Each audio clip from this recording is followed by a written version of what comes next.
Hello friends, there are certain studies that suggest कि एक breakup के बाद जो इमोशनल पेन होता है it is almost equivalent to the pain कि जो एक किसी क्लोज्ड वन नज़दीकी वन की किसी डेथ के बाद होता है. It's shocking but unfortunately it is happening. और इवन स्टडीज़ ये भी सजेस्ट करती हैं कि एक नॉर्मल पर्सन की लाइफ टाइम में he faces 3 breakups. It's really shocking, but still, it's more of a common thing happening today.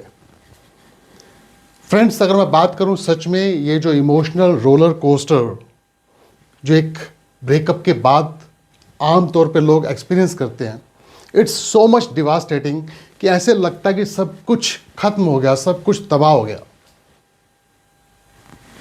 अगर फ्रेंड्स आज मैं ये बात करूं कि अगर हमारे पास कुछ ऐसी स्ट्रेटजीज हों कि हम इस सिचुएशन से पहले से ज़्यादा strong, even more powerful, even more resilient और इससे बेहतर बन के निकलें, तो यस कैसा रहेगा.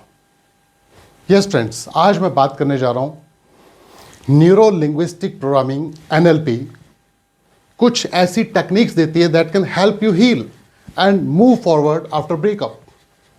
Yes friends, breakup is really a devastating situation, very emotional downfall, but still life is so precious, we have to come out of it. तो चलिए let's understand. First thing I would suggest understanding mind and body connection. You might have heard कि NLP normally talks about कि emotions, thoughts or behaviors, these are interconnected. What does that mean? कि जैसी thoughts और emotions होंगी वैसा ही behavior body display करेगी. अगर मैं thoughts और emotions की बात करूं तो ये कहाँ पर होती है? mind में. और behavior की बात करूं, actions की बात करूं तो ये body का feature है. यानी कि जैसा mind में थॉट्स और इमोशंस चलेंगे उसी तरीके से बॉडी अपने आप को रिएक्ट करेगी, रिस्पॉन्ड करेगी. और अगर मैं बात करूं माइंड की, ये इमोशंस और थॉट्स ये कहाँ से आते हैं? तो these are mostly controlled by your subconscious mind. 90% control is almost managed by subconscious mind. तो जैसी स्टेज से हम निकल रहे होते हैं आफ्टर ब्रेकअप, डेफिनेटली हमारी इमोशनल स्टेट अच्छी नहीं होती है, तो उसी के अकॉर्डिंग हमारा सबकॉन्शियस माइंड वो इमोशंस, वो थॉट्स क्रिएट करता रहता है और अनडाउटली उसी के अकॉर्डिंग हमारी बॉडी बिहेव करती रहेगी. तो do you think can we behave properly, can we act properly? अब बात करते हैं कि ये अगर सबकॉन्शियस माइंड इस तरीके से करता रहेगा ऑटो पायलट मोड पे, तो हम उस सिचुएशन से बाहर कैसे आएंगे? Yes, here comes the control of conscious mind. आपने सबने सुना होगा कि कॉन्शियस माइंड नॉर्मली हमारी लाइफ में 10% रोल प्ले करता है, but still it is dominating. जब भी कॉन्शियस माइंड हमारे माइंड का, हमारे इमोशंस का, हमारी थॉट्स का कंट्रोल अपने हाथ में लेगा, तो subconscious mind will take a back seat.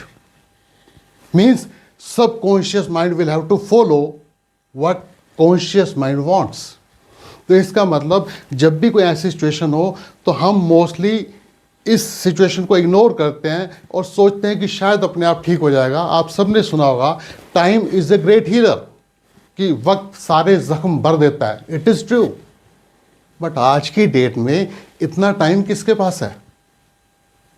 तो यहाँ पर पहली बात मैं सजेस्ट करना चाहूँगा कि कॉन्शियस माइंड के थ्रू इस चीज़ का अपना कंट्रोल लो कि वो इमोशंस, वो थॉट्स जो subconscious mind auto pilot mode में ट्रिगर किए जा रहा है वो ना कर पाए. कॉन्शियसली आप कंट्रोल लोगे तो जब भी ऐसी सिचुएशन, ऐसी इमोशंस आए तो consciously try to come out of that situation. और जैसे जैसे आप कॉन्शियस सिचुएशन को कंट्रोल करने की कोशिश करोगे, धीरे धीरे सबकॉन्शियस माइंड समझ जाएगा, क्योंकि सबकॉन्शियस माइंड जो कॉन्शियस माइंड के थ्रू पैटर्न्स क्रिएट होते हैं उन्हीं को धीरे धीरे फॉलो करना शुरू करता है. तो सब conscious mind will understand by itself कि कॉन्शियस माइंड चाहता है कि मैं उस स्टेज से बाहर निकलूं, and this way you can come out of this situation. तो ऐसी सिचुएशन को कभी इग्नोर मत करिए, बल्कि कॉन्शियसली उसका कंट्रोल अपने हाथ में लीजिए। And next point is reframing negative believes. NLP एक बहुत बहुत इंपॉर्टेंट टेक्निक देता है, that is reframing.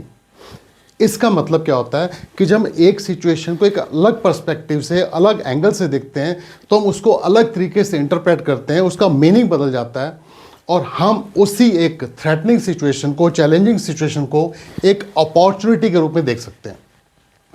Undoubtedly breakup के बाद हमारी इमोशनल स्टेट अच्छी नहीं होती है, तो उस वक्त हमारे कुछ नेगेटिव बिलीव्स फॉर्म होने शुरू हो जाते हैं। लेट्स से कि हम अपने बारे में ये फील करना शुरू करते हैं कि शायद I am not good enough, या I am a failure, I don't deserve this. कुछ ऐसे बिलीव्स अपने बारे में बनना शुरू हो जाते हैं, और वो नेगेटिव बिलीव्स हमें और ज़्यादा नेगेटिव करते जाते हैं। हम और ज़्यादा नेगेटिव थॉट्स, नेगेटिव इमोशंस में गिरते जाते हैं, और उसी के अकॉर्डिंग हमारी बॉडी बिहेव करती है, and it becomes so devastating. अब बात करता हूँ कि जब हम इस रीफ्रेमिंग टेक्निक को यूज़ करते हैं, तो हम उसी डार्क साइड में एक ब्राइट साइड देखना शुरू करते हैं।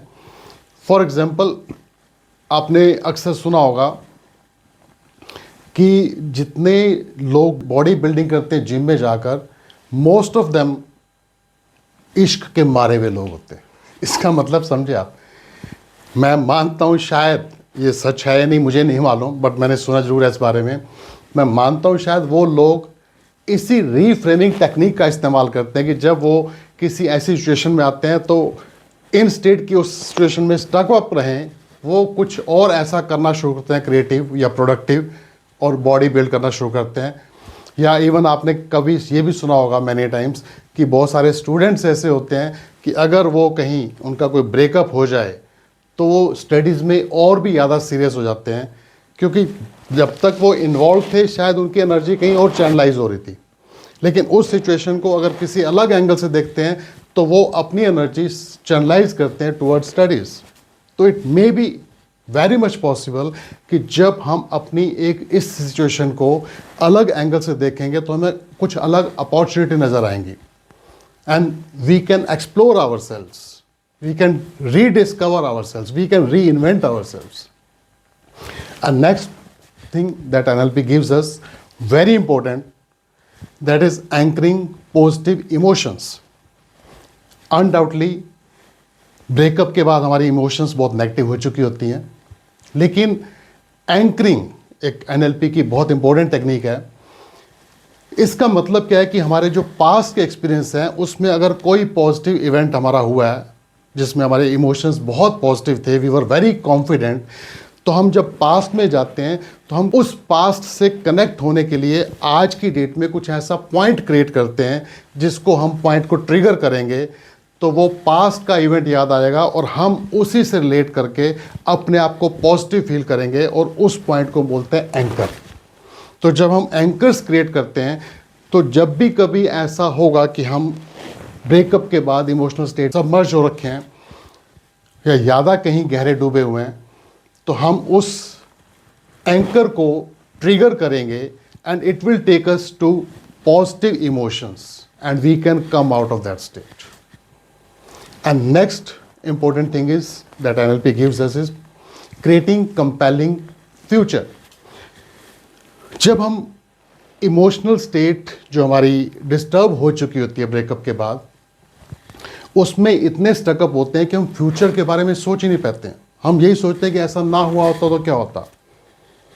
लेकिन NLP की एक बड़ी इंपॉर्टेंट टेक्निक है, that is time line therapy, जिसमें हम पास्ट या फ्यूचर के बारे में बहुत क्लियरली देख पाते हैं। तो हम जब NLP की इस टेक्निक को यूज़ करते हैं, तो हम फ्यूचर को बहुत विविडली, बहुत क्लियरली महसूस कर पाते हैं कि मेरा फ्यूचर कैसा होना चाहिए। तो हम जहाँ उस सेटबैक में फंसे होते हैं, इंस्टेड हम फ्यूचर को जब क्लियरली देखते हैं, तो हमें फ्यूचर के गोल्स नज़र आते हैं, फ्यूचर में कुछ पॉसिबिलिटीज़, कुछ होप्स नज़र आती हैं, and we start moving towards that future, और हम उस स्टेट से धीरे धीरे बाहर आना शुरू हो जाते हैं। And next point is NLP gives us very important techniques for building confidence and building resilience.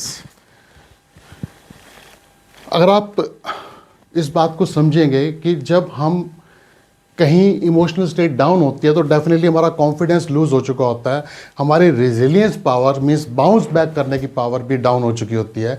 लेकिन एनएलपी की कुछ बहुत इंपॉर्टेंट टेक्निक्स हैं like circle of excellence, 6 step reframe. इसके थ्रू हम अपने माइंड की रीप्रोग्रामिंग कर सकते हैं, और जैसे हम माइंड की रीप्रोग्रामिंग करते हैं हम एक अलग जोन में आ जाते हैं, क्योंकि अल्टीमेटली हमारी लाइफ का कंट्रोल कौन हैंडल कर रहा है? It is our mind. तो जब हम माइंड की रीप्रोग्रामिंग करेंगे तो we will come out of that situation. तो इस तरीके से आई कैन से कि हम एनएलपी की बड़ी सिंपल टेक्निक्स को यूज़ करके बहुत बेहतर लाइफ जी सकते हैं. So today we have discussed some very simple, easy to use techniques of neuro-linguistic programming, जिसके थ्रू हम एक ब्रेकअप के बाद की जो इमोशनल रोलर कोस्टर की स्टेट होती है हम उससे बाहर आ सकते हैं.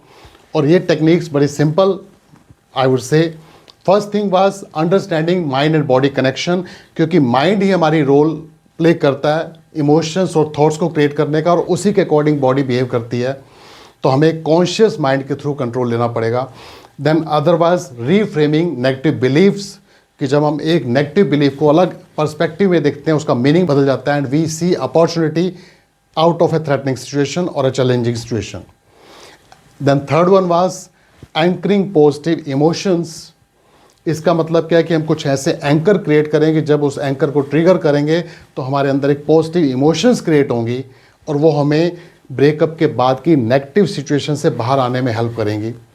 And the fourth one was creating compelling future, क्योंकि एनएलपी हमें एक बहुत क्लियर विजन देता है टूवर्ड्स फ्यूचर, और जब हम फ्यूचर को बहुत क्लियरली देख पाते हैं थ्रू टाइमलाइन थेरेपी तो we start moving towards that future, bright future. And the fifth one was building confidence and resilience. NLP की कुछ टेक्निक्स हैं, circle of excellence, 6 step reframe.